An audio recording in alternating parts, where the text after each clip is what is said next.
Mm.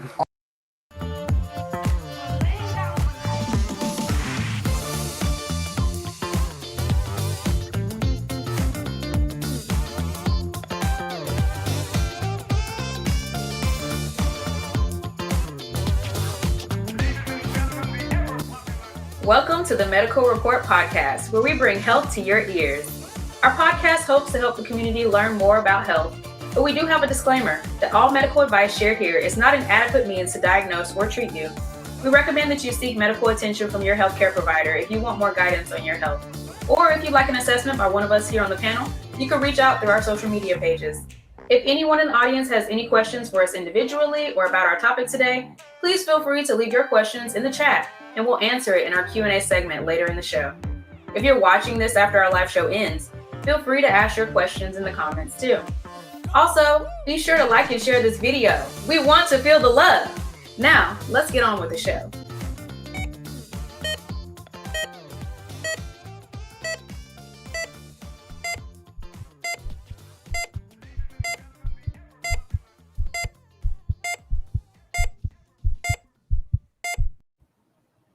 Hey, everybody. Hey. It's your girl, Anita, and there's Zinzele. Hey. Today, we're missing Olu, but we're going to be troopers and go on without him. Yeah, we'll make it through somehow. Sending him all our love because he is running at 5K today. Best of luck to him. So how's your week been, Zinzele? It's been good. It's been good. Long week at work, but ended good. Okay, that's good. I just know this week is the end. Today's the last day of HBCU week. I have to represent my HBCU. So, well, I'm in solidarity, even though I just happen to wear the same color. Which is kind of great. We're coordinating today, right? We're ready. So, another special shout out today to our producer, Chris Hendricks. Yes. He won't come up forward on the show. Chris, you wanna pop in? Pop in is hey Chris, what's your name? Debut of our producer, the man that makes the magic happen behind the scenes. What up? How y'all doing? Happy birthday to you. Appreciate it. Happy birthday. All love, appreciate it. Bye. All right. So today we're talking about cerebral palsy. Cerebral palsy is a group of disorders that can affect your ability to move and maintain your balance and posture. It's the most common motor disability in childhood.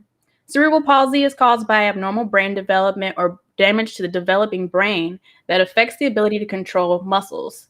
The symptoms of cerebral palsy vary from person to person. There are 3 types depending on which area of the brain is affected. The first type is spastic cerebral palsy, which can affect about 80% of people with cerebral palsy. Those with spastic CP have stiff muscles, and as a result, their movement can be different than usual. Spastic CP can affect just your legs, one side of your body, or all 4 limbs. The second type is dyskinetic CP. Those with dyskinetic CP have problems with controlling the movement in their extremities, and it makes it difficult for them to sit and walk. Movements can be slow, rapid, or jerky, or at times their face and tongue can be affected, making it difficult to swallow, talk, or suck. These symptoms can vary from day to day or throughout the day. And the third type is ataxic CP. These patients will have problems with balance and coordination, and they may be unsteady when they walk. They tend to have difficulty with quick movements or movements that need control, like writing. There can also be mixes of all 3 of these types. So some people may have both at one time. Generally speaking, all patients with CP have problems to some degree with movement and posture. Those with severe CP may require special equipment to assist them with walking, or they may not be able to walk at all. CP does not get worse over time, but the exact symptoms can change over a person's lifetime. Common conditions that can occur among patients with CP are seizures, problems with vision, hearing, or speech. Changes in their spine, like the development of scoliosis, or joint contractures. This is where the joints become frozen in a particular position from lack of movement. There is no cure for CP, but treatment with a multidisciplinary team can improve quality of life for those with CP. So today we have the honor of having a guest with us that was diagnosed with CP at birth. Ladies and gentlemen, I want to introduce to you the hottest disabled entrepreneur with a background in music and legal, Mr. Terry Moorer. Hey, Terry. thank you for having me. Thank you. It's an honor to be here. Thank you. We are so glad to have you, Terry. Thank you. Yeah. So, I've heard, so with CP in general, what were the expectations of those with CP when you were born? Well, it's kind of weird because I was born in 1964, and there wasn't really any expectation as opposed to most of the community, the medical community was like, literally, we can't do anything for them. I remember they told my parents to put me in a nursing home when I was a baby because they pretty much expectation was, his life expectancy is going to be short. He's not going to be able to do anything, and so compared to now, it's a lot Right. better. But back in the '60s, it was like there's nothing we can do for him. Wow, that is crazy. I can't, like, how do you just discount someone like that? Yeah. Like, Yeah. Oh, you're disabled. Well, that's that. Yeah, right, exactly. Yeah. Have you ever had to take any medications at any point to help with symptoms that you've experienced because of CP? Fortunately, I haven't had to take any medications, but I did go through several operations. I also had braces when I was young. I had a walker, had crutches. So, but I didn't have to take any medication though. So you had more of a physical reaction to it as opposed to physical symptoms. Yeah, because with my CP, thankfully it only really affects my lower limbs. Upper body, I'm fine and everything like that. And pretty much with that, I've been able to move around. It's just that when I was a little kid, it was definitely very, what's the word, limited. Right. Yeah. Yeah. So you've been very successful in your career in the music industry. What words of wisdom do you have to share with people to help them push through their physical limitations when building their career? Well, in regards to my music career, I really believe that I could do it. I just could not understand.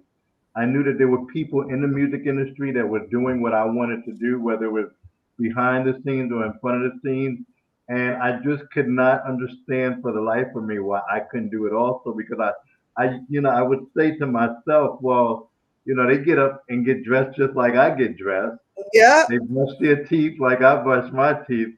I mean, they That's can't be right. that much smarter than me. So I know, if they do it, I know I can Right. do it. So, yeah. Tell us a little bit about your profession with music. Background in music started in '86, living in New York City. And when I first started my career, I actually started working at a recording studio in Manhattan.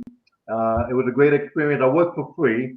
I was assistant manager cleaning out the studio and answering the phones, but it gave me the opportunity to work with Roy Ayers, Yoko Ono, and Brenda K. Starr, who discovered Mariah Carey. And then after that, I got my first paying job in the music industry working at Billboard magazine. Did that for about a year. And then after that, I started working for an independent record label called First Priority Music out of Brooklyn. They was distributed by Atlantic Records. But their claim to fame, well, two claims to fame was the first female on that label was actually MC Light. And then also, too, they had an artist group called Audio 2, which had a huge record called Top Billin'. But working with First Priority Music opened up the doors for me to work with everybody from Queen Latifah, Jada Pinkett, Will Smith, and a bunch of other people. Wow, that's so cool. I would have had some star-studded shock. I'm sorry if I've seen those people. I'd be like, "Oh, hey, Will." Right. Right. Yeah, I did throwing out on a couple of people that I met in person, so absolutely. Yeah. So who's the coolest that you feel that you met so far? Wow, it's so many. Will Smith is definitely very cool. Jada, Latifah is like a younger sister to me. Yeah. Very cool. Light is very cool. I really, the majority of people are still very down to earth. Very down to earth. Yeah. They always seem like they have really cool personalities. I just always wonder because it's like you never really know the person, you know. But yeah, that's cool. Tupac was very down to earth. Oh, Tupac and cool. You Aaliyah. did Tupac? Yeah, I kind of would have expected that one. yeah. Tupac and Aaliyah was very cool. That's good. That's good. So now you have working more so with background in legal, right? Mhm. So tell us a bit more about that. Well, one of the things I know as a person with disability with cerebral palsy is that when my mom was raising me and my dad was raising me in New York, I don't believe they had a lot of resources to find out what my legal rights was when it dealt with dealing with the hospitals and dealing with the doctors and even dealing with schools. So I partnered with a company called Legal Shield. It's been around for about 50 years. And pretty much what it is just gives everyday people access to some of the top law firms for less than about 25 bucks a month. And what's cool is not only do we deal with families, but we also deal with small business owners who, don't want to pay a high retainer, but still have the same access as if they were paying a high retainer for a law firm. Okay. So what are examples of maybe things that people have used the Legal Shield for if they've gotten it for themselves personally for their child with disability? Great question. For a parent that has a disabled child, we have 24/7 access. So you literally can pick up the phone at 3 o'clock in the morning and call your attorney. If, for example, you get pulled over, you have a disabled child in the back seat, and the police are asking you to get out of the car, and you're like, well, why That am I happened getting out of here. the car? Oh, shit, yeah. Why am I getting out of the car? Let me get my attorney on the phone. We've got a lot of success with that. And then also, too, being able to get your will done because if you have a disabled child that is dependent on you, and God forbid it happens to you or both parents, then that child unfortunately will go into the system until the judge and the county or the city state, I should say, can determine who that child is going to go to. So it's very important to get your will done. And Legal Shield will actually do your will for free by becoming a member. And what type of will is that? It'll be your living will, your medical power of attorney, and your regular will. So you get 3 documents, all for the price of nothing, just for being a member. So a living will, living power of attorney, and a Living regular will, medical power of attorney, as well as the basic will that most people get. That says, this is what I want to leave. This is how I want my affairs to go. Okay. Wow. That is good information. So can you tell us a bit about the differences between those so everybody understands that? Yeah, absolutely. So a regular will is something more so of, hey, if something happens to me, this is what I want my belongings to go to. And one of the biggest misconceptions with people when it comes to getting a will is people say, well, I don't really have anything to leave.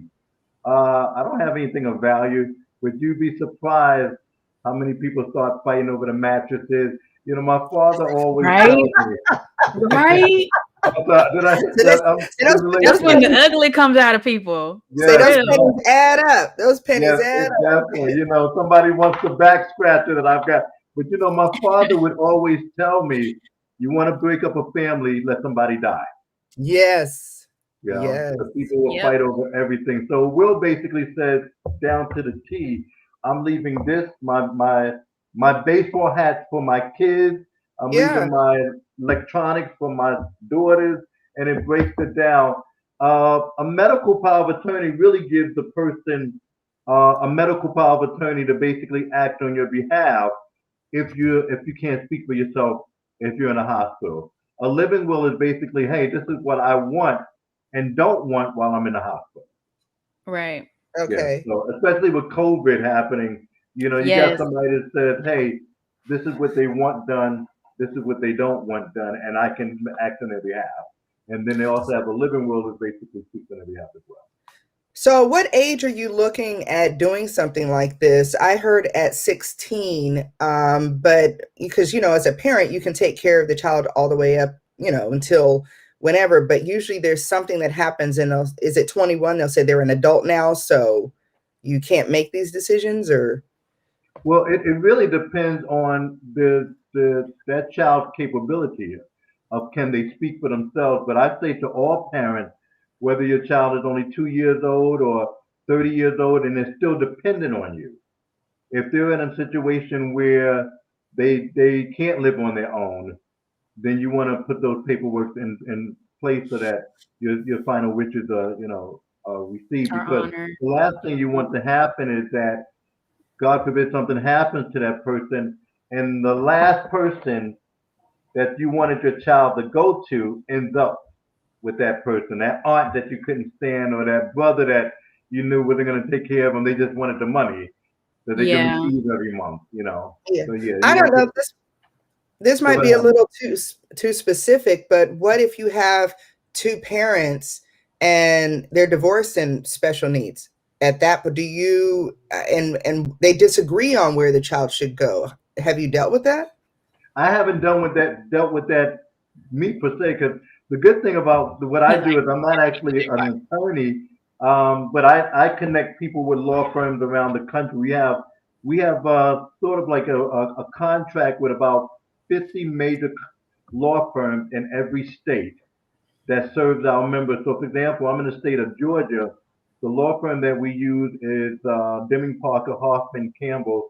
They're one of the same law firms that Coca-Cola uses.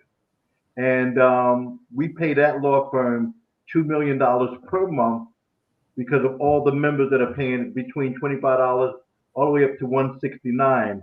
But in respect to your question, is that if you got into a situation where the father says, I want my son to go, if something happens to me, goes to my sister, and the wife has said, no, I want him to go to my brother, I believe at that point it's going to have to go to the court, hopefully before you pass, and let the court decide. Which is why it's important to get it done early. Yeah.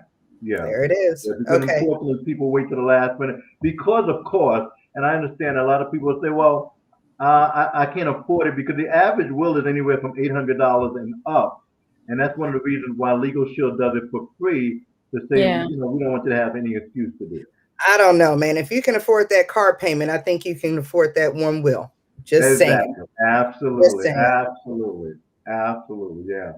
Yeah. You'd really be surprised what happens when a person dies without a will. Okay.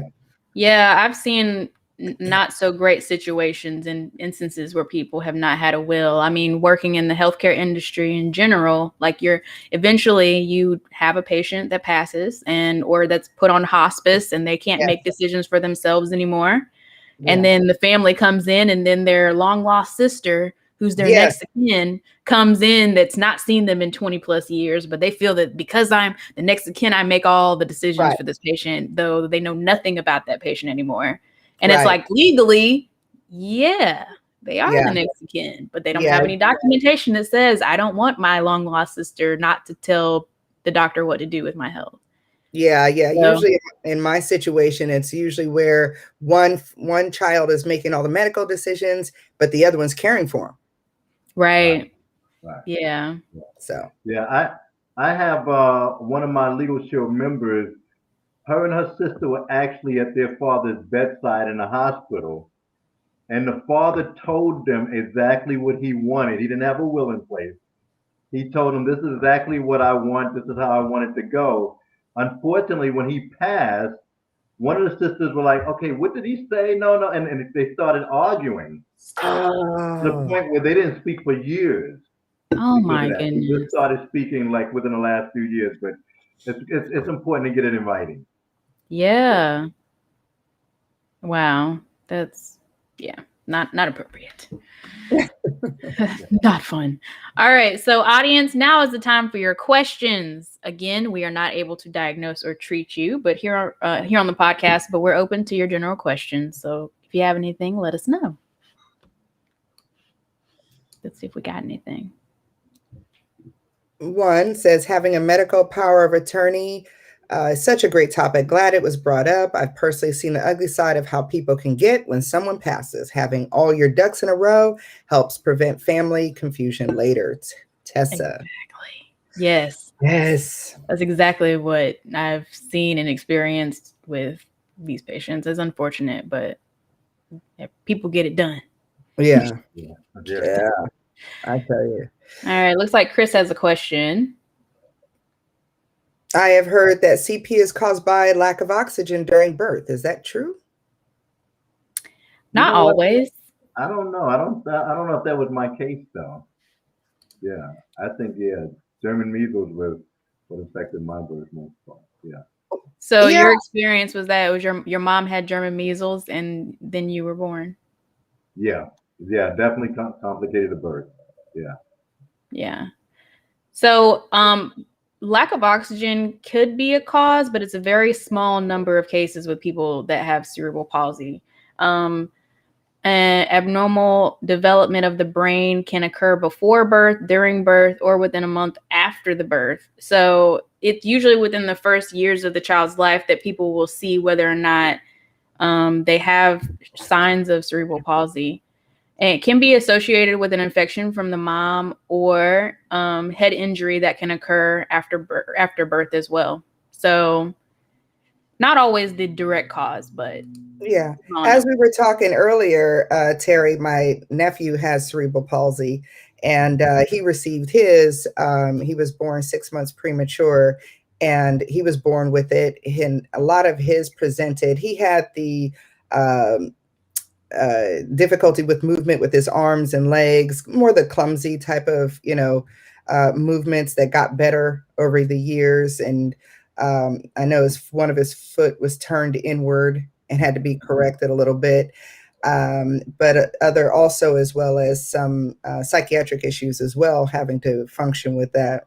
So, but yeah, when I was born, I literally stood on my toes and my knees were bent. And okay. my posture and my balance was terrible. One of the things that I did do to sort of help with the balance was I actually studied martial arts. I studied drunken monkey style, which helped me to cross over my legs. And then when I went to Shriners Hospital, they actually lengthened my heel cord to make my feet flat. And then they lengthened my hamstring so my legs would be straight up. So if I'm standing, you can't actually see that I have cerebral palsy. If I'm sitting, it's only when I'm walking. Mm-hmm. Well, Terry's just regular Superman. Right? Exactly. Lucius has a question. What is the best way to support CP organizations and the cause in general? That's a good question. I'm not quite sure on that one. I mean, I would just, I guess, research organizations for cerebral palsy and reach out to them is probably the best way to do it. I know a lot of times organizations will have donations that they accept toward research. And so that'd probably be the best route to take.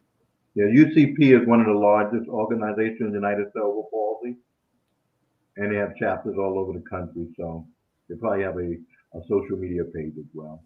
Yeah, that's a good one to look at. Yeah. Could it occur or develop later in life?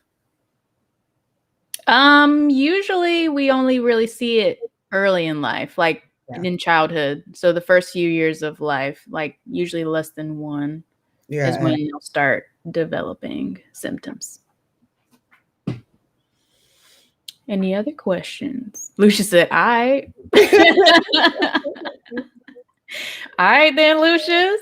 Thank you for your question. Terry, was where did you have any challenges as far as, like I was mentioning before, with my nephew, socially making friends as a teen and as an adult, and especially with the dating scene with him? You know, funny, I was just having this conversation this morning, but my self-esteem in elementary was bad because I think when you're disabled, and I believe everybody goes through this. I went through a why me?